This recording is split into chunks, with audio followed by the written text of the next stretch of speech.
I'm there.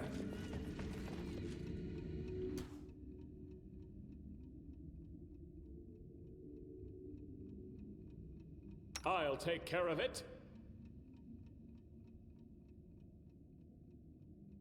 Right here, my friend.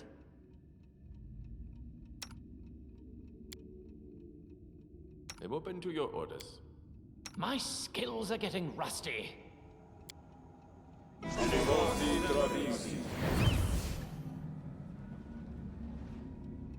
In due time. You. The mistress punished me for failing to deal with you. And look, her favorites, the Gnurly Witch and the Wriggling Man, have also failed. Think not of me. Did I not tell you that the shadows behind your back is always her? And the sound of footsteps in the dark, always her. Turn around. My hound. You have run so long to finally meet your mistress.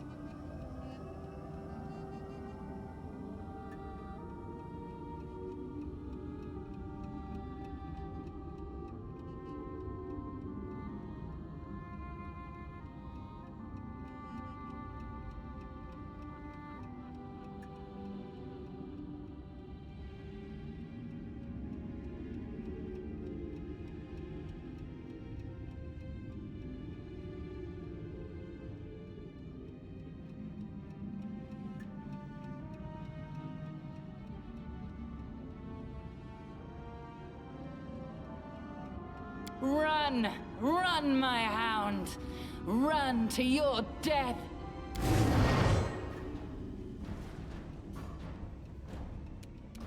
Strike!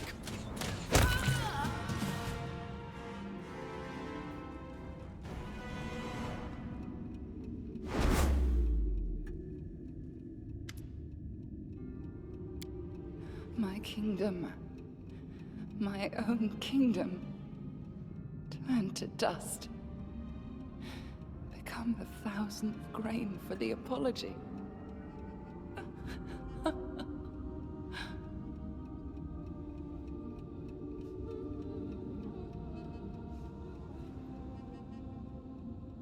Is this mercy?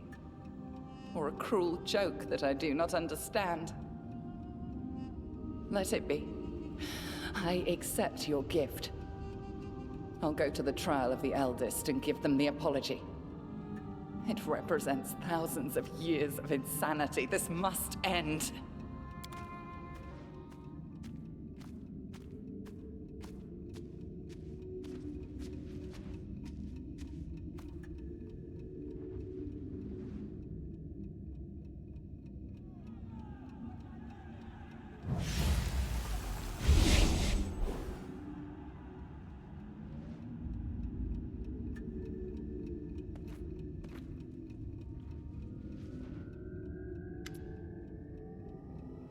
You've pleased me, King of the Sand Castle. Now that the performance is almost over, we can take off our masks. Although I'll be sad to part with them. I am a voice from another world that you've heard since you first set foot on the Stolen Lands. A harbinger of doom and change. I am dust and echo, a memory of the past.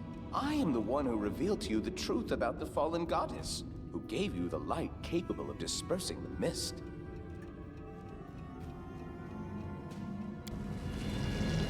I am the one who began this story, and I am the one who will end it. I am the eldest of the First World. I am the Lantern King. Self-appointed god of the First World. Wasn't it enough for you to witness the hardships to which Nyrissa doomed innocent people?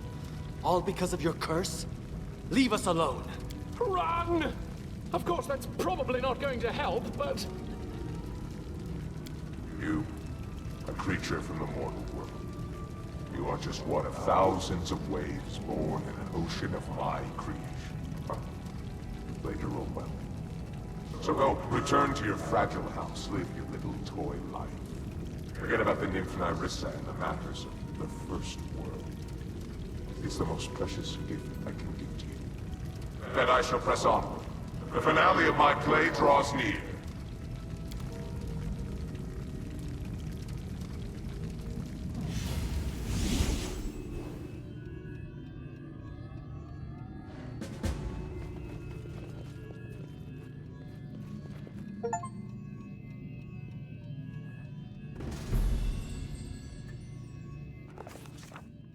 Bring it before us as an offering, so that an eldest may sip from it, the curse said.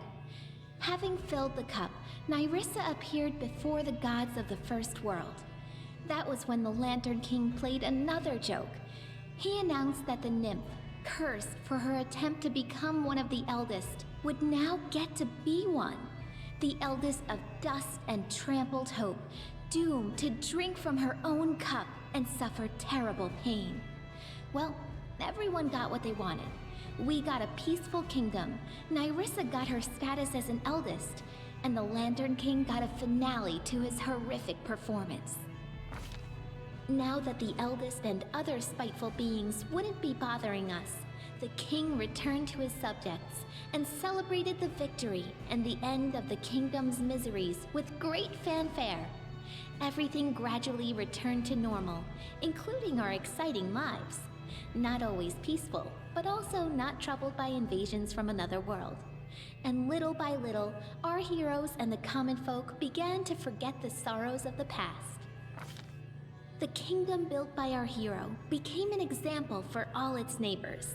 What else would you expect? The Stolen Lands became the only place where the citizens sincerely toast the health of their ruler. The citizens lived trouble-free, and taxes made it to the treasury without losses. A powerful army guards the peace. Exploration of magic is on par. The temples are flooded with their congregations. And, most importantly, our cultural contributions are at least the equal of Absalom. The king firmly eliminated banditry in the Stolen Lands, to the delight of the long-suffering locals, and brought peace and law to the area. That peace didn't last long, however. A jolly gang appeared in the Gnarl Marches, claiming to fight the tyranny of the king for the good of the common people. The king did the right thing, leaning on the richest citizens of the Stolen Lands in his ruling. Thanks to their many trade relations, money floods into the kingdom, and the fact that the private mercenary armies bought with the merchants' money continue to gain power can still be overlooked. Just half a year after the war with the First World, Galt moved its troops to the southern border of the kingdom. Their attack was rebuffed. The enemy state's infantry retreated when the army's wizards brought down rains of fire and magical arrows on the heads of the flabbergasted enemy soldiers. Since then, Galt hasn't risked crossing any borders again, fearing cruel retaliation for further insolence. The king became a true patron of fine crafts. Over time, the castle treasury filled with wonderful gifts from the best masters in the area. Armor, weapons, even magical artifacts. And the collection is still growing. No kingdom can function without its nobility, and the kingdom in the Stolen Lands is no exception. Landowners, ready to share the burden of ruling alongside the king, grew to be more and more influential over time. And the more pompous the court balls and receptions held by dukes and baronets became, the more eventful were the lives of the schemers and freeloaders who always live within the shadows of the powerful. The feud between Brevois North and South, which had been smoldering for ages, never sparked the fires of civil war. Through great effort, our king managed to bring both parties to the negotiating table. While Rostland didn't gain its independence, it did receive wide autonomy rights. Our relationships with both House Sertova and the Sword Lords are respectful, but they've become lukewarm. Because of us, neither side got everything they wanted. Casil Aldori settled in our capital, though he left politics to teach dueling.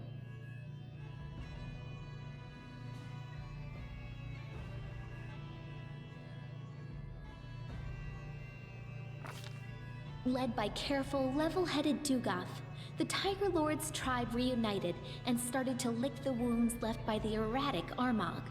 Little by little, they once again became one of the strongest mercenary armies in the region.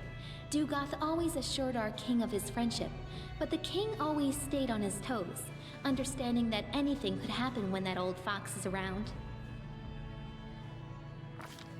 Pitax almost returned to its former state, a joyful city filled with beers of dubious quality and deals of questionable legality. The old trade houses lost the crown, but they retrieved the property Iravetti had taken from them. Soon, Pitax became almost like a second capital in the kingdom, a thriving city through which rivers of money from across the region ran. Unfortunately, we get much less of this money than we would like. Governor Liachenza turned out to be helpless against widespread embezzlement. Maestro Bellavara gave the Academy of the Arts a second wind. Throwing out mediocre students and sycophants, she gathered within its walls talented visionaries, rebels, and freethinkers. Those whose gifts felt cramped within the walls of more respectable institutions. She managed to do what Iravetti never could, namely make the Academy truly famous, albeit scandalously so. And so what if, instead of odes to the king, the Academy releases sneering pamphlets and revolutionary leaflets? It only helps his reputation as a true patron of the arts. The dangerous man-eating trolls disappeared entirely from the forests and swamps of the Stolen Lands. Kobolds, though, being sneaky and clever, are still sometimes met by travelers and hunters who wander off the beaten track. Some even say the short reptiles still praise the great King Tartuk, but no one knows for certain. As soon as anyone approaches the kobolds, they forget their military honor and turn tail. After enduring so many storms and troubles, Varnhold eventually turned into a real city. Daring settlers decided to conquer the vast, wild expanses of Dunsword, and despite all odds, they succeeded. The modest colony that almost vanished at the hands of an ancient lich turned everything around to become a thriving city with lively river trading. Agay, the Spriggan leader, learned a valuable lesson after surviving his meeting with the king and even regaining his tribe's home. Don't try to occupy seemingly empty settlements anymore. Instead, the Spriggans settled across Dunsword's wild borderlands and proclaimed it as their domain. Keeping the peace in a situation like that seems like the stuff of dreams, as evidenced by the occasional lost patrols and stolen cattle. Peace reigns in the caves beneath the old sycamore. The kobolds and mites continue to explore the depths and learn simple crafts from each other. Rumor has it, the first mite kobold wedding even happened not long ago.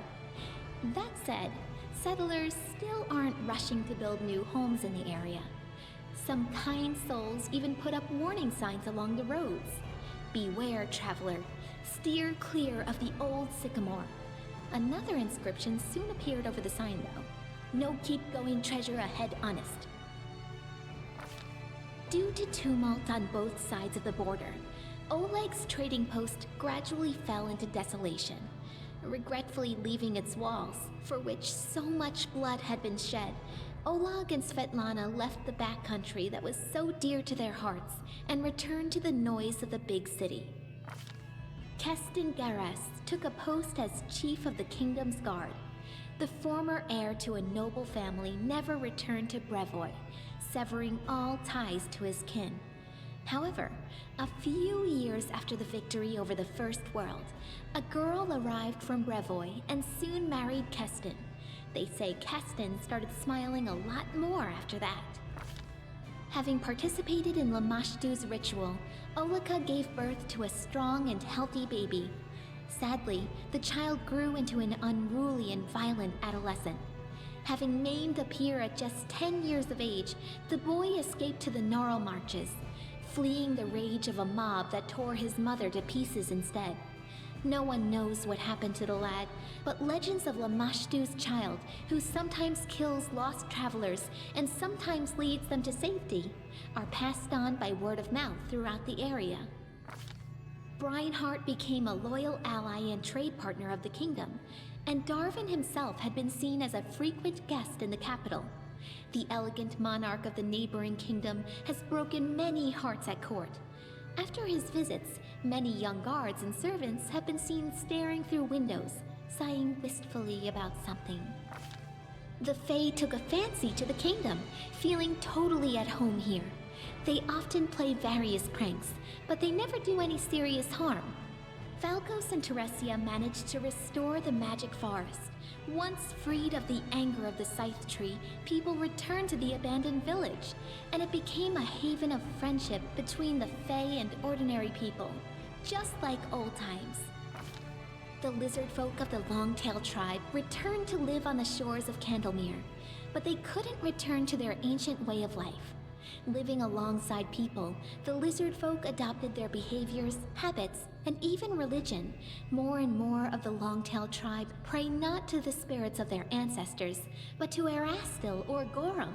They even began to forget their original language. I hope someone writes down their songs and legends before they all sink into oblivion. A delegation of wizards from Absalom and other areas appeared in the kingdom one day, asking for permission to examine the lair of the Lich Farniris the Thoughtful. After completing their research, the wizards spent a long time thanking the king for freeing the world of that monster. In their opinion, he'd been capable of causing the end of the world, maybe even 2 worlds.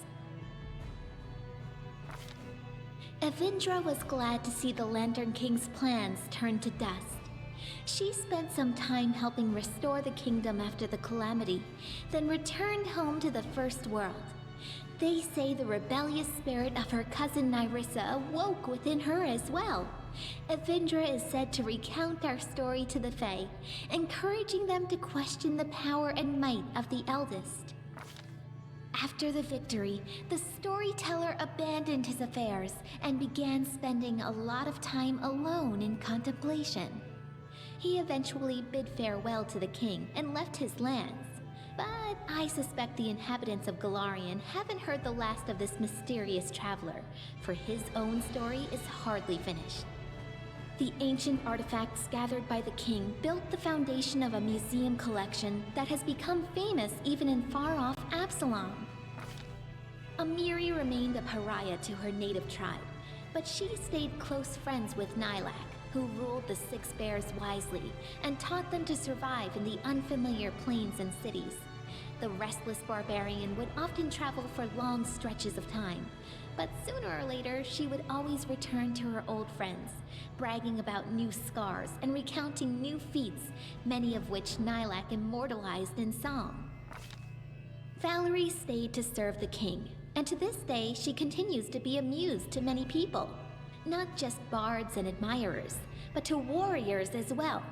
Honest and resilient, Valerie is not just famous for her feats in battle, but also for her patience and kindness, which she says the king helped her discover within herself.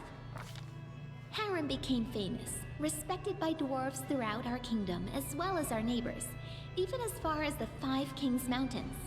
He's often been asked to help out or teach others, and he's never denied anyone, despite his grumbling.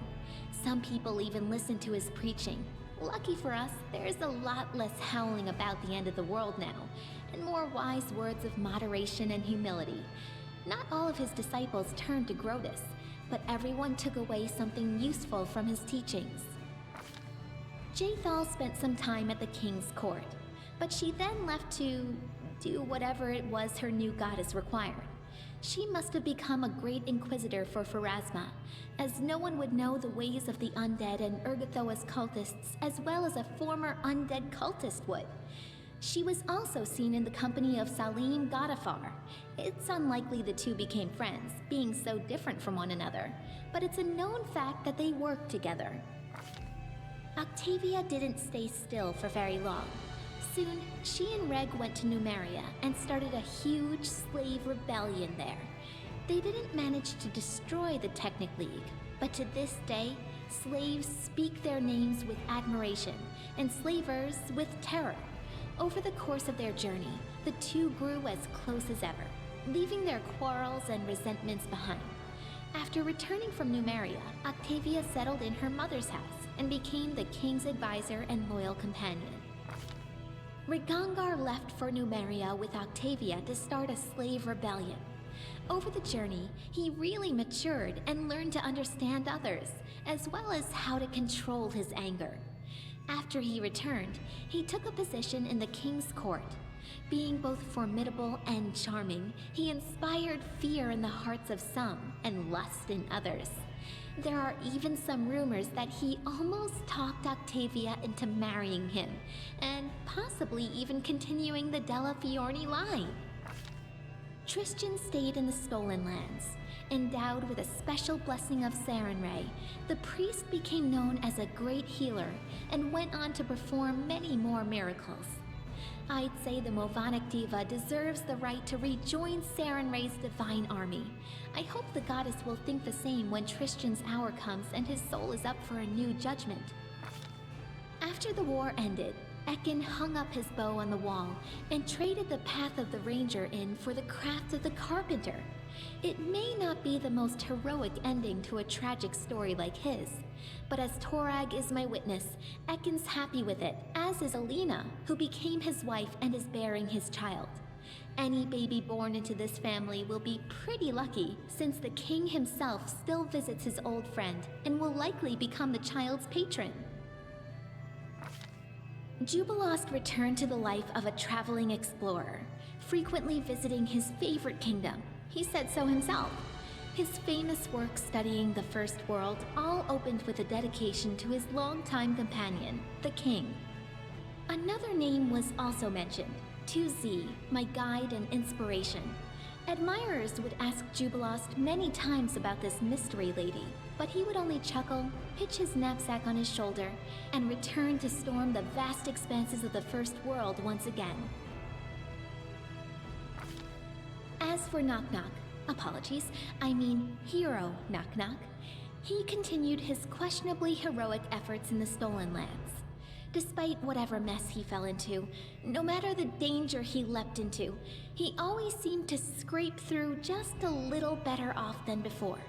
Like true heroes, he simply never gave up, struggling on and meeting the challenge of each new day with a spirit that no mishap or misfortune could ever quell. The slightly inaccurate statue of him and the king still stands in the square to this day. The two figures side by side.